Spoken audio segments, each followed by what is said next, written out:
Thank you for inviting me to give a presentation on the subject of getting value out of patents.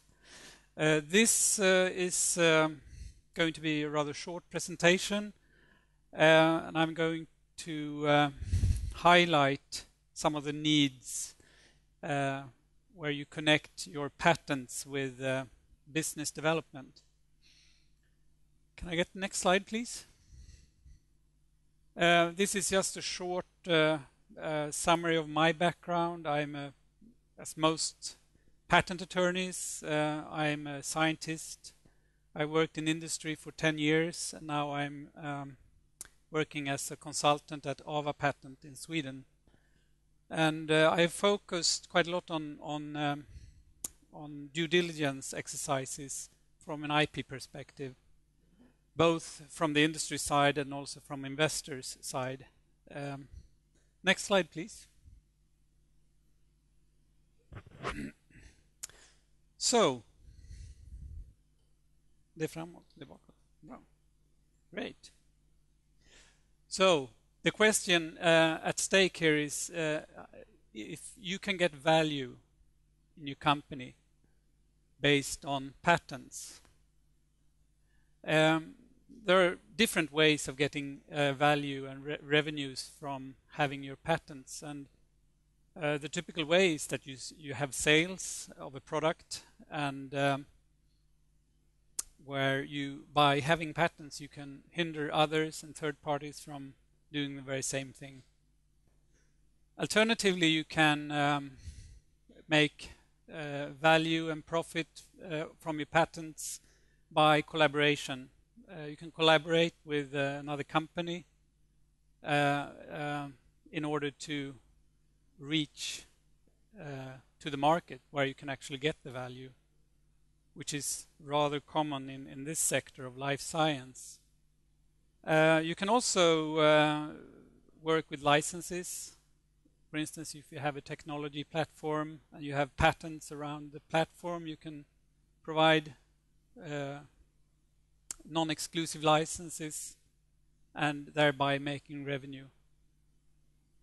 It can also be that you as a company have invented early on and have great inventions and patents, but the inventions is not really your core business anymore. So in order to get some value and revenue from those, you can divest the patents. And I think that's an arena where many companies are not very good at, to get return of the money that you have invested both in the research and in the patents. If you're not using them, you can sell them, if they are outside your core business, of course. So what do you need?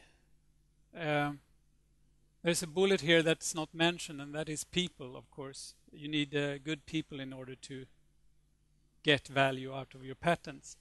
But of course you need to have a technology that can be captured as an invention in patents, and you have to capture them in patents.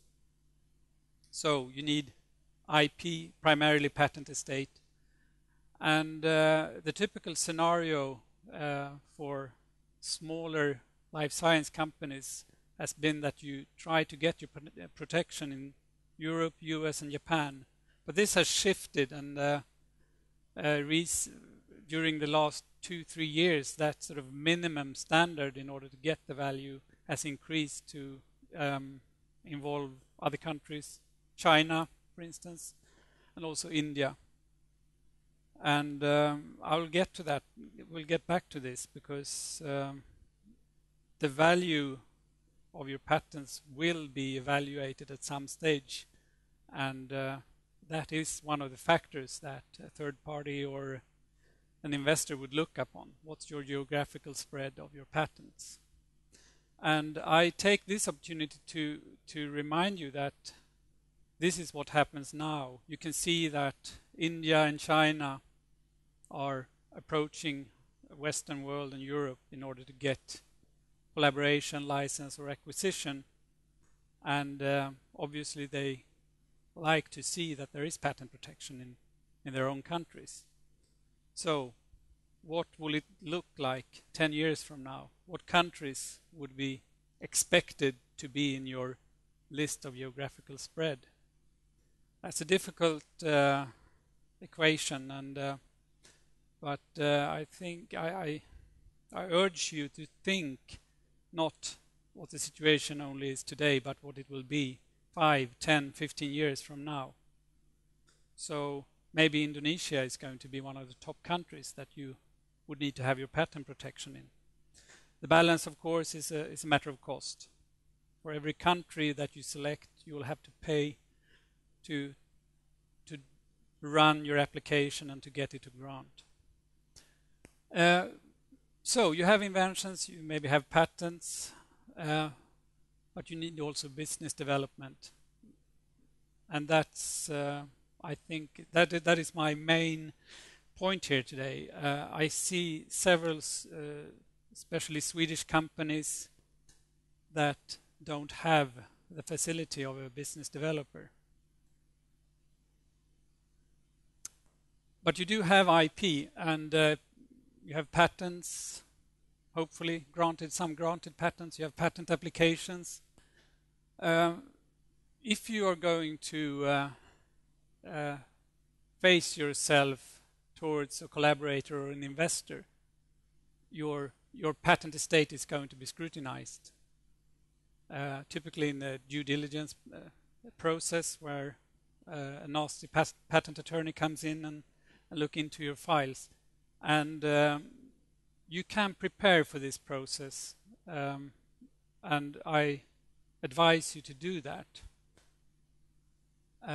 You can do like a pre-IP due diligence, and there are several aspects that you should consider that will be considered in a due diligence process.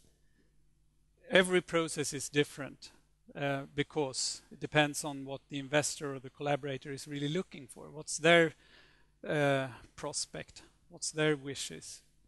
But some questions will always come up, and in order to be more successful in getting your revenue or getting your investment, if you can minimize any risks with your IP portfolio, you should try to do that. Here is just a number of issues that typically comes up in a due diligence process. The other party is going to ask you for a list of all your cases, your patents, patent applications. They need to see that there are appropriate claims that covers the product that they are interested in. Maybe it's a medical use, maybe it's a formulation or a process, and that has to be captured in the claims, and they want to see that. They're going to ask you about expiries. Are there opportunities for patent term extensions, data exclusivities for regulatory activities? And you can prepare for this as well. Then there are some more legal and sort of patent-related issues. Here's information disclosure statement. It's a very important thing in the US. If you haven't told the US Patent Office about things you know of prior art, you know about your invention, and if you know it and you haven't told them, that is it's a very clear ground for invalidity of your patent. That is going to be looked upon in the due diligence process. Ownership, of course, is important. Are you the true owner? Can you do a transfer? Can you have? Do you have the right to do that? That is going to be looked upon. And are there any previous agreements that limits you? Those also has to be looked upon. Or are there any ongoing processes, litigation, or oppositions? Freedom to operate is also an aspect that is going to be taken up. Thomas, I wonder about timing. Is there any timing to be thought about when you are looking for a patent? Excuse me. Timing. Is there any timing you are supposed to do think this? about? No, not your timing, but the audience timing. No, about doing this IP pre-due diligence. Yes. Yes, there is always a timing. In this perspective, you should do it prior to the investor going to look into your company. That's my suggestion. But do people look for their patent too early or too late, or? That's, I mean, that's a balance, and it's a very interesting question. But in order to be successful in capitalizing on your company based on your IP, you have to have it. So you have to file a patent application to even be on the map. All right. Yeah. And sometimes you file too early because you haven't really finalized your invention. And if you do so, you can end up in a problematic situation. But that differs from various types of science that you're doing. So, but that's a strategic issue which you should decide. When shall we file our first patent application? And you should take that decision with your patent attorneys. They should be able to advise you from a business perspective. Is it better safe than sorry? Of course, better safe than sorry, but it costs a lot, I guess. Any questions from the audience? I'm not ready. You're not? No. The time is running. Okay. Can you have one more slide or something like that then? Yes. Please. And the audience are thinking about their questions, aren't you? Yes, the question. I mean, what I see, patent attorneys. We are here. We can help you. There are several firms, and you should have a good patent attorney. But you also need a good business developer. There are not that many around, actually. There are some really good business developers in Sweden, but most of them are within companies, serving the companies. So.